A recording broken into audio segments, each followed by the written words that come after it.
میں نے تو سوچا بھی نہیں تھا۔ میں نے یہ بات اماں کو بتائی تو انہوں نے بھی سر پکڑ لیا، بولی کہ چلو اوپر چل کر اسے منع کرتے ہیں۔ اماں اب تک تو پتہ نہیں کیا سے کیا ہو گیا ہوگا، وہ میرے پاس 10 منٹ پہلے آئی تھی۔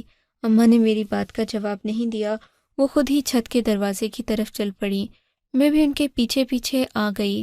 ہم نے جا کر چھت کا دروازہ کھولا تو سامنے دیکھ کر ہم حیران ہی رہ گئے تھے۔ سامنے کا منظر بہت پریشان کر دینے والا تھا، کیونکہ وہاں بھابھی کی بجائے پھپھو کی بیٹی سمن کھڑی تھی اور بری طرح ہنس رہی تھی۔ میں اسے دیکھ کر بہت پریشان ہو گئی، شرمندہ بھی ہوئی۔ کیا ہوا سمن، تم یہاں کھڑی کیوں مسکرا رہی ہو؟ ارے تم تو ایسے انجان بن رہی ہو جیسے تمہیں پتہ ہی نہیں ہے۔ سمن کی زہریلی مسکراہٹ کے ساتھ کہی گئی یہ بات میرے دل پر لگی تھی۔ کیا سمن نے میری بھابھی کو کچھ کہا ہے یا پھر انہیں یہ کام کرتے ہوئے دیکھ لیا؟ میں ابھی سوچ ہی رہی تھی کہ سمن ہم دونوں کو وہاں سے جھٹک کر نیچے چلی گئی۔ میں تو بس سمن کو دیکھتی ہی رہ گئی۔ میں نے اس سے کچھ نہیں کہا تھا۔ واپس میں بھابھی کے کمرے میں آئی تو بھابھی بری طرح رو رہی تھیں۔ انہیں دیکھ کر میرا دل بیٹھ گیا۔ کیا ہوا بھابھی، آپ کو کسی نے کچھ کہا ہے؟ نہیں، کسی نے کچھ نہیں کہا۔ میں دراصل چھت سے گر گئی تھی، میرے گھٹنے میں گہری چوٹ آئی ہے۔ بھابھی نے واقعی گھٹنے کو زور سے دبا رکھا تھا۔ میں نے دیکھا وہ بہت ڈری ہوئی، گھبرائی ہوئی اور پریشان لگ رہی تھیں۔ میں نے انہیں پانی وغیرہ پینے کو دیا۔ چھت پر نہانے والی بات جب میں نے اپنے بھائی کو شام کے وقت بتائی تو بھائی ہنسنے لگے اور بولے، لگتا ہے تم لوگوں کو کوئی غلط فہمی ہوئی ہے، کیونکہ میری بیوی ایسی بالکل بھی نہیں ہے، وہ تو بہت پردہ کرتی ہے، اور یہ جو نہانے والی رسم ہے یہ تو ان عمانی لوگوں کے اندر پائی جاتی ہے، یہ لوگ ایسے ہی کرتے ہیں، کہتے ہیں کہ اس طرح شادی کا اثر دیر تک قائم رہتا ہے۔ یہ سب کرنے کی اور کوئی وجہ نہیں ہے، تم خواہ شک مت کرو، میری بیوی مجھ سے بہت محبت کرتی ہے۔ بظاہر تو بھائی مطمئن تھا، اس لیے میں نے بھی خریدنے کی کوشش نہیں کی۔ اس دن بھابھی بہت بیمار اور بے چین لگ رہی تھیں۔ ہم نے بھی بھابھی کی خدمت کی، انہیں سوپ وغیرہ پلایا اور سب اپنے اپنے کمروں میں آ گئے، پر مجھے عجیب سی بے چینی ہو رہی تھی۔ یہ رات کے تقریباً 2 بجے کا وقت تھا جب مجھے بھابھی کے کمرے سے سسکنے کی آوازیں آنے لگیں۔ میرا کمرہ بھائی کے کمرے کے باہر ہی تھا، اسی لیے میں یہ آوازیں صاف سن سکتی تھی۔ ان آوازوں کے کان میں پڑتے ہی میں اپنے بستر سے اٹھی، کمرے سے باہر آئی تو یہ آوازیں صاف میرے کانوں میں پڑنے لگیں۔ میں بھائی کے کمرے کی طرف بڑھی تو پتہ چلا یہ کمرے کی آوازیں ہی تھیں اور واقعی کمرے کے اندر سے آ رہی تھیں۔ اب میرا شک یقین میں بدل چکا تھا، کیا بھابھی یا بھائی میں سے کوئی رو رہا تھا؟ لیکن وہ ایسا کیوں کریں گے؟ چھوٹے بچے تو نہیں تھے کہ رات کو رونا شروع کر دیتے۔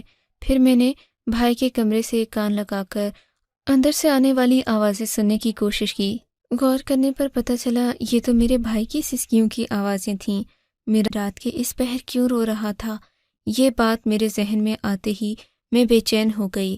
دل چاہا کہ میں دروازے پر ہلکی سی دستک دوں، لیکن ایسا کرنے کا کوئی فائدہ نہیں تھا۔ ابھی دروازے کے باہر ہی کھڑی تھی کہ اماں بھی وہاں آ گئیں۔ مجھے وہاں دیکھ کر ڈانٹنے لگیں، بولیں کہ تمہیں ذرا تمیز نہیں ہے، بھائی بھابھی کے کمرے کے باہر کیوں کھڑی ہو؟ اس طرح میاں بیوی کی باتیں نہیں سنتے، وہ اپنی راز و نیاز کی باتیں کرتے ہیں، تمہیں کیا پڑی ہے؟ یہ آنٹیوں والی حرکتیں کر رہی ہو؟ امی کی ڈانٹ سن کر میری آنکھوں میں آنسو آ گئے۔ امی نے مجھے ہاتھ سے پکڑا اور گھسیٹتے ہوئے اپنے کمرے میں لے گئیں، بولیں کہ خبردار جو تم اس کمرے سے نکلیں، اپنے کمرے میں ہی محدود رہا کرو، بھائی بھابھی کے معاملات میں زیادہ دلچسپی نہ لو۔ اب میں انہیں کیا بتاتی کہ میں وہاں پر کیوں کھڑی تھی؟ اسی بے چینی میں مجھے نیند بھی نہیں آئی۔ صبح 10 بجے اٹھی تو بھائی بھابھی ابھی تک کمرے سے باہر نہیں آئے تھے۔ میں نے امی سے پوچھا، امی بھائی بھابھی ناشتے کی میز پر نہیں آئے، کیا وہ ناشتہ نہیں کریں گے؟ اماں نے مجھے بیلن دکھاتے ہوئے کہا، ناشتے کی بچی، تجھے 10,000 بار کہا ہے کہ بھائی اور بھابھی کے معاملات سے دور رہا کر، تمہیں ان میں دلچسپی لینے کی ضرورت نہیں ہے، پھر تمہیں سمجھ نہیں آتی؟ آئندہ میں تمہیں بھائی بھابھی کے کمرے کے باہر منڈلاتے ہوئے نہ دیکھوں۔ امی نے مجھے سختی سے تنبیہ کی تھی۔ میں نے بھی سوچ لیا کہ آئندہ کچھ بھی ہو جائے، بھائی بھابھی مریں جئیں، مجھے ان سے کوئی واسطہ نہیں ہے، مجھے خامخواہ اپنی بے عزتی کروانے کی کیا ضرورت تھی؟ اماں کو بھی یہی لگ رہا تھا کہ میں بھائی بھابھی کے ذاتی معاملات میں دلچسپی لے رہی ہوں، حالانکہ ایسا کچھ بھی نہیں تھا۔ لیکن صبح ہوئی تو ایک اور عجیب واقعہ ہو گیا، اس پر میرا پریشان ہونا بنتا بھی تھا۔ دن کے 12 بج گئے تھے پر بھائی بھابھی اپنے کمرے سے باہر نہیں نکلے تھے۔ میں نے یہ بات اماں سے کہی۔ میں نے کہا اماں، کبھی بھائی بھابھی اتنی دیر تک نہیں اٹھے، آپ کو پتہ کرنا چاہیے کہ کیا ہوا ہے۔ اماں نے ایک بار پھر میری بے عزتی کر دی، بولی کہ تمہیں کوئی ضرورت نہیں، ان کے کمرے کا دروازہ بند ہے تو بجانے مت چلی جانا، وہ جب دل چاہے گا اٹھیں گے، بھلے شام کو آئیں یا رات کو، تمہیں کیا ضرورت ہے۔ میں خاموش ہو گئی تھی۔ میں سمن کی طرف چلی گئی، مگر سمن کو دیکھ کر مجھے اور زیادہ حیرت ہوئی تھی۔ آج تو سمن کے رنگ ڈھنگ ہی بدلے ہوئے تھے۔ میں نے جب اسے دیکھا تو بس دیکھتی رہ گئی۔ وہ بہت خوش لگ رہی تھی، حالانکہ 2 دن پہلے ہی وہ رو رہی تھی۔ اس نے کہا تھا کہ وہ میرے بھائی کی شادی سے بہت پریشان ہے، اس کا دل ٹوٹا ہوا ہے، لیکن اب سمن کے چہرے پر ایک کھلتی ہوئی مسکراہٹ تھی۔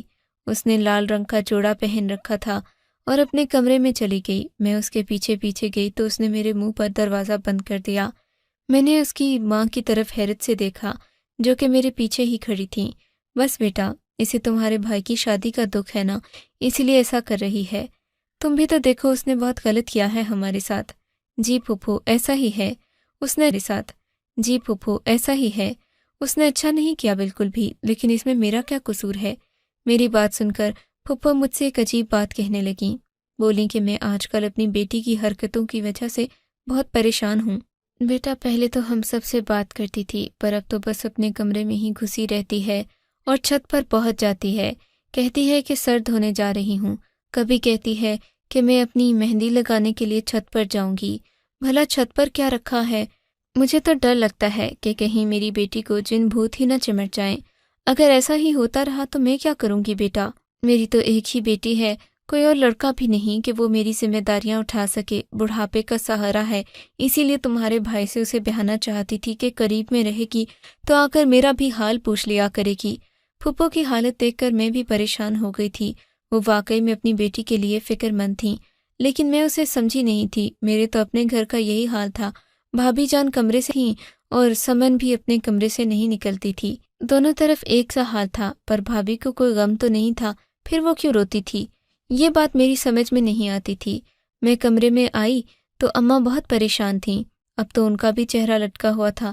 شام کے 6 بج رہے تھے۔ بھائی بھابھی کے کمرے کا دروازہ بدستور بند تھا۔ مجھ سے کہنے لگیں، تم ٹھیک ہی کہتی تھی ستارہ، تمہارے بھائی کے کمرے کا دروازہ بند ہے، ابھی تک نہیں کھلا اور مجھے بہت بے چینی ہو رہی ہے۔ اتنی دیر تک تو کوئی دروازہ بند نہیں کرتا، ضرور کوئی نہ کوئی وجہ ہوگی۔ اماں کے کہنے پر میں بھی جا کر ان کے کمرے کے دروازے کے باہر کھڑی ہو کر دروازہ بجانے لگی، پر ان لوگوں نے دروازہ نہیں کھولا۔ تب مجھے ہلکی ہلکی سسکیوں کی آواز آئی۔ میں نے کان لگا کر سننے کی کوشش کی تو وہ میرے بھائی ہی کی آواز تھی۔ میں نے دروازے کو زور زور سے بجانا شروع کیا۔ جب یقین ہوا کہ دروازہ نہیں کھلے گا تو میں اور اماں جا کر بڑا صوفہ لے آئے۔ صوفے کو دروازے کی کنڈی کھولی، دروازہ کھلا تو سامنے کا منظر دیکھ کر ہمارے تو چھکے چھوٹ گئے۔ ہم نے کبھی ایسا سوچا بھی نہیں تھا۔ مجھے تو اپنی بھابھی بہت شریف النفس عورت لگتی تھی، پر اس وقت وہ کسی ڈائن سے کم نہیں لگ رہی تھی۔ وہ بیڈ پر ایسے بال کھولے بیٹھی تھی جیسے ابھی اٹھ کر دھمال ڈالنے لگے گی، اور میرا بھائی بیچارہ رسیوں میں بندھا ہوا تھا اور کرا بھی رہا تھا۔ بھائی کی حالت ایسی تھی کہ دیکھنے کے قابل نہیں تھی۔ انہیں دیکھ کر مجھے ڈر لگ رہا تھا۔ بھائی غصے سے چلا رہے تھے، مجھے کھولو، اس پاگل عورت نے مجھے باندھ دیا ہے۔ میں اور امی مل کر بھائی کو کھولنے کی کوشش کرنے ہی لگے تھے کہ بھابھی اٹھ کر کھڑی ہو گئی، غصے سے چلانے لگی اور بولی، خبردار اگر کسی نے میرے شوہر کو رسی سے کھولا تو یہ ہماری رسم ہے، ہم ایسے ہی کرتے ہیں، آپ لوگ مجھے اکیلا چھوڑ دیں، یہ میرا اور میرے شوہر کا معاملہ ہے۔ امی نے کہا، بی بی، یہ صرف تمہارا شوہر ہی نہیں، میرا بیٹا بھی ہے، میں حق رکھتی ہوں، اس لیے اپنے بیٹے کو کھولوں گی۔ تم نے تو سچ مچ میرے بیٹے کو غلامی کی زنجیروں میں باندھ دیا ہے۔ اماں ابھی یہ سب کر ہی رہی تھی کہ اس نے گلدان اٹھا کر میری اماں پر دے مارا۔ میں تو ایسا سوچ بھی نہیں سکتی تھی کہ کوئی عورت اتنی بدتمیزی میری ماں کے ساتھ کرے گی۔ اماں بھی پھٹی پھٹی آنکھوں سے اسے دیکھنے لگیں۔ یہ عورت تو آپے سے باہر ہو گئی ہے، لگتا ہے اس کا دماغ چل گیا۔ اماں اونچا اونچا چلانے لگیں تو میں جا کر ابا کو لے آئی۔ ابا نے بھابھی کو بڑی مشکل سے قابو کیا۔ ہم نے بھابھی کو کرسی پر بٹھایا۔ اتنے میں ہم سب نے مل کر بھیا کے وجود کے گرد بندھی رسیاں کھولیں۔ رسیاں بہت احتیاط سے باندھی گئی تھیں۔ انہیں اس قدر زور سے باندھا گیا تھا کہ میرا بھائی چاہ کر بھی وہ رسیاں نہیں کھول سکتا تھا۔ ہم نے بھائی کو رسیوں سے کھولا تو اس نے خدا کا شکر ادا کیا۔ وہ پھٹی پھٹی آنکھوں سے ہماری طرف دیکھنے لگا، بولا کہ اماں میں بہت اذیت میں تھا، صبح سے میں نے کچھ بھی نہیں کھایا، اس ٹائم سے میں کہتا رہا، چلا، لیکن اسے کوئی پرواہ ہی نہیں تھی میری۔ لگتا ہے کہ اسے مجھ سے زیادہ اپنی رسمیں پیاری تھیں۔ تبھی بھابھی مڑ کر میرے بھائی کی طرف دیکھنے لگی اور بولی، میں تو تمہارے ساتھ یہ رسم کرنا چاہتی تھی تاکہ میں تمہیں ایک مکمل مرد بنا سکوں۔ ارے تمہارے ساتھ تو رہنے سے بہتر تھا کہ میں کسی خواجہ سرا کو اپنا باڈی گارڈ رکھ لیتی۔ اس عورت کے منہ سے یہ بات سن کر بھائی کا چہرہ غصے سے لال پیلا ہو گیا۔ تم کہنا کیا چاہتی ہو؟ کھل کر کہو، مجھے کسی چیز کا کوئی لحاظ نہیں رہا۔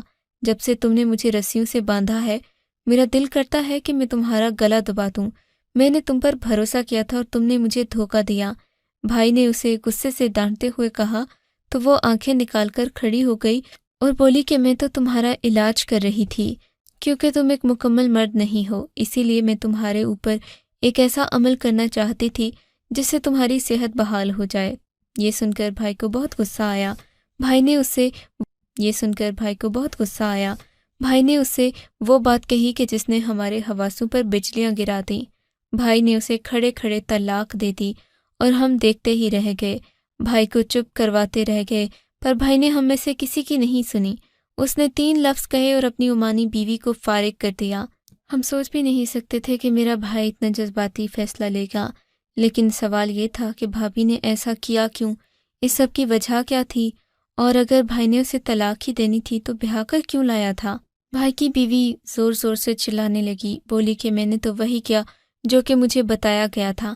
میں تو آپ لوگوں کی رسمیں نبھا رہی تھی، پر آپ نے میرے ساتھ اتنا برا کیا، میں سوچ بھی نہیں سکتی تھی۔ اس وقت بھابھی کی اس بات پر کسی نے بھی دھیان نہیں دیا۔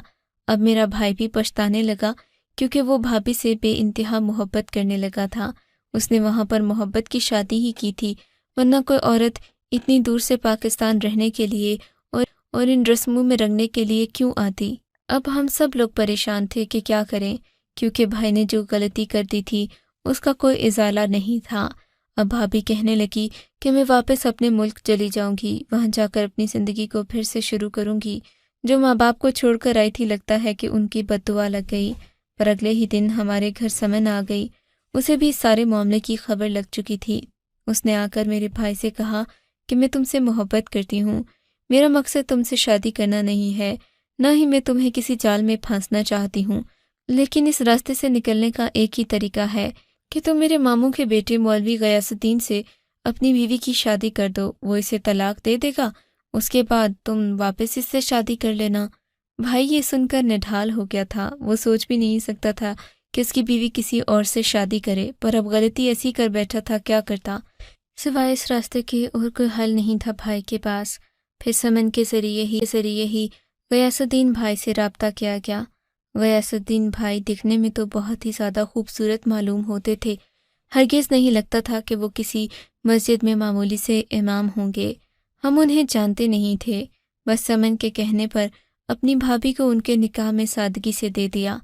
اس بات کا اندازہ زیادہ لوگوں کو نہیں تھا، نکاح سادگی سے کیا گیا تھا کیونکہ یہ صرف حلالے کی خاطر تھا کہ جب حلالہ ہو جائے گا تو پھر بھائی بھابھی سے دوبارہ شادی کر لیں گے۔ جب یہ نکاح ہو گیا تو میرا بھائی بہت بے چین تھا۔ ہم ہرگز نہیں جانتے تھے کہ بھابھی کے ساتھ کیا ہونے جا رہا ہے، اور ہم نے جو سمن پر اعتبار کیا ہے وہ سب سے بڑی غلطی کی ہے۔ 1-2 دن گزر گئے، غیاث الدین بھائی کا کوئی پتہ نہیں چلا، یہاں تک کہ 1 ہفتہ ہو گیا، ہمیں غیاث الدین کی کوئی خبر نہ تھی۔ ہم سمن سے پوچھتے، سمن کہتی کہ میں کیا کروں، میاں بیوی کا معاملہ ہے، میں تو کچھ نہیں کہہ سکتی۔ کرتے کرتے 1 مہینہ گزر گیا، پیچھے پڑ گئے۔ تب سمن نے بڑی چالاکی سے ہمارے سامنے ایک شرط رکھی کہ اگر تم لوگوں کا بھائی مجھ سے شادی کر لے، نکاح کر لے، تو پھر میں تمہاری امانی بیوی کو بھی طلاق دلوا کر لا سکتی ہوں، ورنہ بیٹھے رہو اسی طرح۔ سمن کی بلیک میلنگ کے آگے ہم سب نے سر جھکا لیا تھا، سوچ بھی نہیں سکتے تھے کہ وہ ہمارے ساتھ اتنا بڑا دھوکہ کرے گی۔ بھائی نے اس شادی سے صاف انکار کر دیا، کہا کہ میں اپنی بیوی سے ہرگز بے وفائی نہیں کروں گا۔ تب سمن نے اپنا منہ کھولا اور جو کچھ اس نے بکا، ہم تو حیران ہی رہ گئے کہ وہ اس حد تک گر بھی سکتی ہے۔ وہ بھائی کی امانی بیوی سے اس وقت سے رابطے میں تھی جب وہ پاکستان آئی تھی۔ اس نے خود کو میرے بھائی کی بہن ظاہر کیا تھا، اسے یہی کہتی رہی کہ تمہیں یہاں کے رسم و رواج کے بارے میں بتاؤں گی، اگر تم نے وہ سب نہیں کیا جو میں کہوں گی تو تمہارا شوہر تمہیں طلاق دے دے گا۔ بھابھی نے جو کچھ بھی کیا سمن کے کہنے پر کیا، وہ ایک ایک لفظ سمن کے کہنے پر کرتی رہیں۔ انہیں اس کی نیت بھی نہیں سمجھ آئی کیونکہ بھائی نے انہیں سمن کے بارے میں نہیں بتایا ہوا تھا۔ اسی لیے کہتے ہیں کہ ایک دوسرے سے بات چیت کرنا اور غلط فہمیاں دور کرنا بہت ضروری ہوتا ہے۔ اگر بھائی سمن کے بارے میں بھابھی کو پہلے بتا دیتے، خبردار کر دیتے، تو ہمیں اس سب کی ضرورت نہیں پڑتی۔ اب بھائی اور بھابھی کے راستے بھی الگ ہو چکے ہیں۔ غیاث الدین نے ہماری بھابھی کو طلاق دینے سے انکار کر دیا ہے۔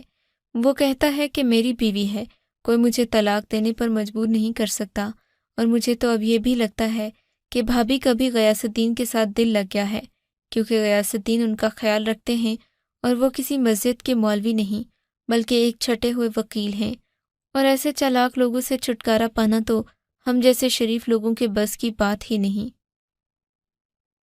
آپ کو اگر یہ کہانی اچھی لگی ہے تو اس ویڈیو کو لائک کیجیے، اور اس طرح کی مزید کہانیاں سننے کے لیے ہمارے چینل کو ضرور سبسکرائب کیجیے۔ کہانی سننے کا شکریہ۔ آپ سے ملاقات ہوگی اگلی ویڈیو میں، تب تک کے لیے اللہ حافظ۔